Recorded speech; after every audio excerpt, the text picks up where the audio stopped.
Sindh assembly का इजलास आज होगा। 9 मुंतखब अरकान हल्फ उठाएंगे। स्पीकर सिंध असम्बली आगा सिराज दुरानी 9 मुंतखब अरकान से हल्फ लेंगे। 168 के ईवान में पीपल्स पार्टी 114 नशिस्तों के साथ पहले नंबर पर है।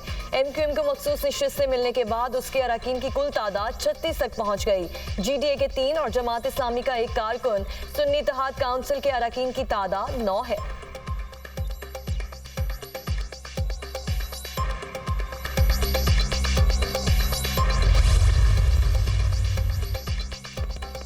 GDA, PTI, जमात इस्लामी और JUI का सिंध असम्बली के बाहर एहतजाज का ऐलान। आम इंतखाबात में मुबैना धांधली के खिलाफ हल्फ न उठाने का इंदिया। मुमकिन एहतजाज के पेश नज़र सिंध असम्बली के बाहर सिक्योरिटी सख्त। 1000 पुलिस एहलकार ड्यूटी के फ़राइज़ अंजाम देंगे। किसी भी किस्म की शरपसंदी और लाकानूनियत का मुजाहरा करने वालों के खिलाफ सख्त कानूनी कार्रवाई का इंदिया। कराची में दफ़ा 144 के तहत जुलूस और एहतजाजी मुजाहरों पर पाबंदी है। निगरान वज़ीर दाखिला।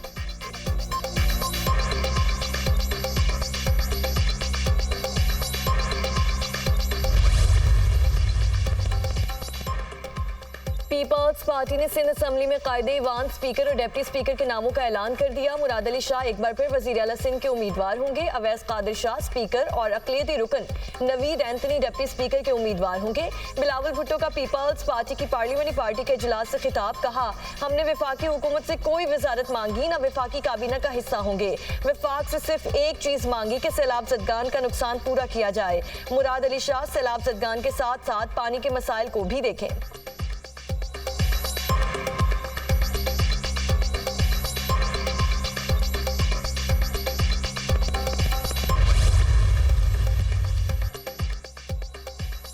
पंजाब असम्बली में स्पीकर और डिप्टी स्पीकर का इंतखाब आज खुफिया रायशुमारी से होगा। 4 अरकान पर मुश्तमिल पैनल ऑफ चेयरमैन मुकर्रर। नून लीग और सुन्नी इत्तेहाद काउंसिल के उम्मीदवारों ने कागजात नामजदगी जमा करा दिए।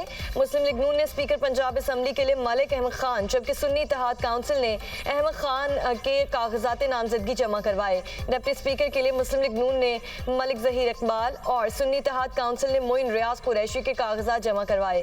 पंजाब असम्बली का इजलास आज दोपहर 4 बजे शुरू होगा।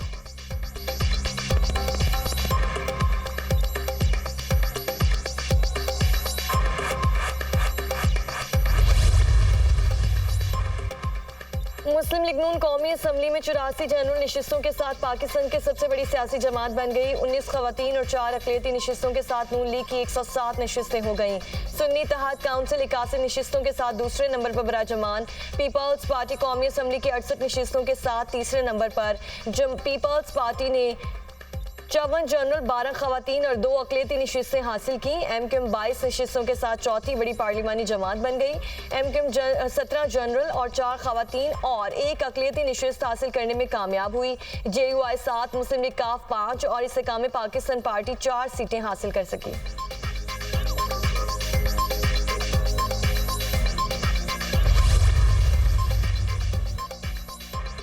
निगरान वज़ीर आला खैबर पख्तूनख्वा ने असम्बली इजलास तलब करने के लिए समरी गवर्नर को इरसाल कर दी। गवर्नर खैबर पख्तूनख्वा गुलाम अली का कहना है कि आइन और कानून के मुताबिक 29 फरवरी तक असम्बली इजलास तलब करना जरूरी है। समरी देखकर आइंदा मामला तय करूंगा।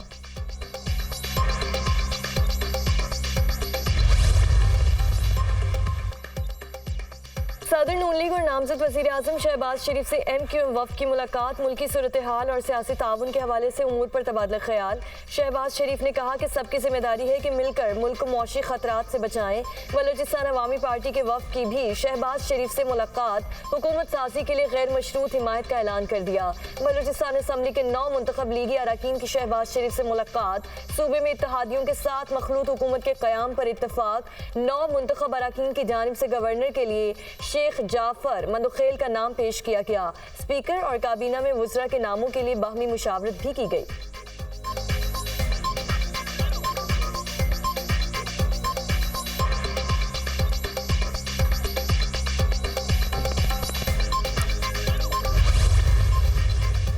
हम IMF को लिखेंगे, हम मुल्क के मफाद में ही लेटर लिखेंगे। मुल्क के मफाद के खिलाफ कभी भी कोई चीज़ नहीं करेंगे। मुल्क की इकानमी को बेहतर करने के लिए हर रोल प्ले करेंगे। हम बहरहाल पाकिस्तान में कानून की बालादस्ती चाहते हैं, पाकिस्तान की बेहतरीन इकानमी चाहते हैं और पाकिस्तान में किसी भी अवाम बुनियादी हकूक़ की तहफ़्फ़ुज़ चाहते हैं। मुल्की मफाद में IMF को खत लिखेंगे। पाकिस्तान में कानून की बालादस्ती चाहते हैं। PTI का कोई भी इकदाम अवाम, रियासत और जमहूरियत मुखालिफ नहीं होगा। PTI हर वो काम करेगी जिससे कानून की हुक्मरानी हो। बानी PTI ने कहा कि मुल्क और इसके इदारे हमारे हैं। पहले भी कहा था शफाफ इलेक्शन ना हुए तो नुकसान होगा। ये खुद जमहूरियत को डीरेल करने की तरफ बढ़ रहे हैं। बैरिस्टर गौहर की media talk. Barrister Ali Zafar कहते हैं कि हर फोरम पर जमहूरियत के लिए आवाज़ उठाना चाहते हैं। बानी PTI ने कहा IMF का प्रोग्राम जारी रहना चाहिए।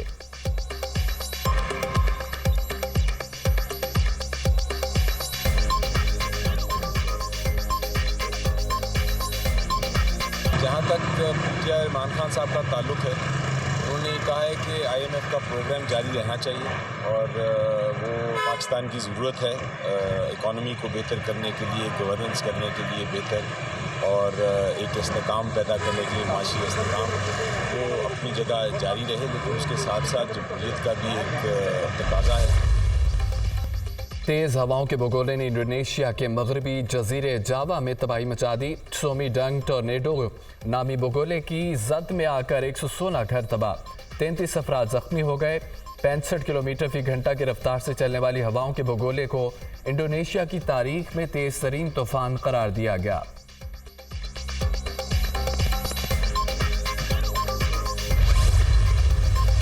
आलमी अदालत इंसाफ में फ़लस्तीनियों की नस्लकुशी रुकवाने का केस। पाकिस्तान का इसराइल से गजा से अपनी फ़ौज निकालने का मुतालबा। निगरान वज़ीर क़ानून अहमद इरफान असलम ने पाकिस्तान का मौक़िफ़ पेश किया। अपने दलाइल में कहा कि पाकिस्तान ने हमेशा फ़लस्तीनियों के हक़ का दिफा किया। आलमी अदालत फ़लस्तीनियों के हक़ के खुदआरादियत को तस्लीम कर चुकी है। फ़लस्तीनियों को उनके हकूक़ से महरूम रखा जा रहा है। मुसलमानों को मस्जिद अक्सा में इबादत का हक़ भी नहीं दिया जा रहा।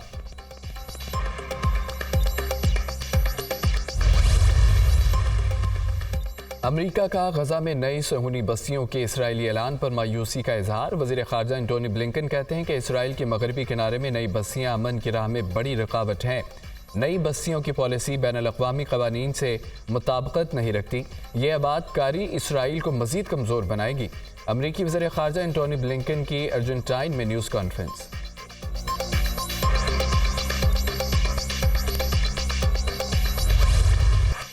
इसराइल गजा में जारियत की सारी हदें पार कर गया। शहरी आबादी, पनाह गज़ीन कैंप, अस्पताल, अक़वाम मुत्तहिदा की इमदादी तंजीमों की इमारतों पर फ़ज़ाई हमले। बमबारी में 40 फ़लस्तीनी शहीद, 100 से ज़ायद ज़ख्मी हो गए। मगरबी किनारे जनीन में कार में सहूनी हमले में एक फ़लस्तीनी नौजवान शहीद जबकि 15 ज़ख्मी। 14 की मजमूई तादाद 29,550 हो गई।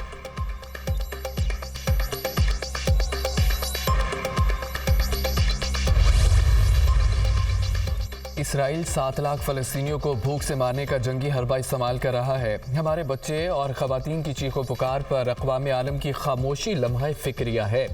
फ़लस्तीनी आलमी बरादरी, अक़वाम मुत्तहिदा और इंसानी हकूक़ की तंजीमों की तरफ देख रहे हैं। गज़ा में इमदाद की बहाली को यकीनी न बनाया गया तो लाखों लोग भूख से मर जाएंगे।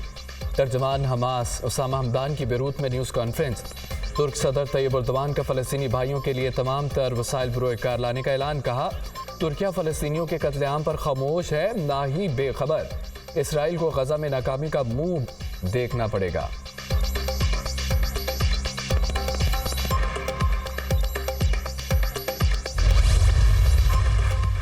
कराची के इलाके कुरंगी 4 नंबर पार्क के करीब मुबैना डाकुओं की फायरिंग। 2 साला बच्ची जांबाग बच्ची की शनाख्त तारीन के नाम से हुई। फायरिंग का वाक़या डकैती की वारदात के दौरान पेश आया। बच्ची के चचा ने मीडिया से गुफ्तगू में कहा कि डाकुओं ने घर की दहलीज पर भतीजी को कत्ल किया।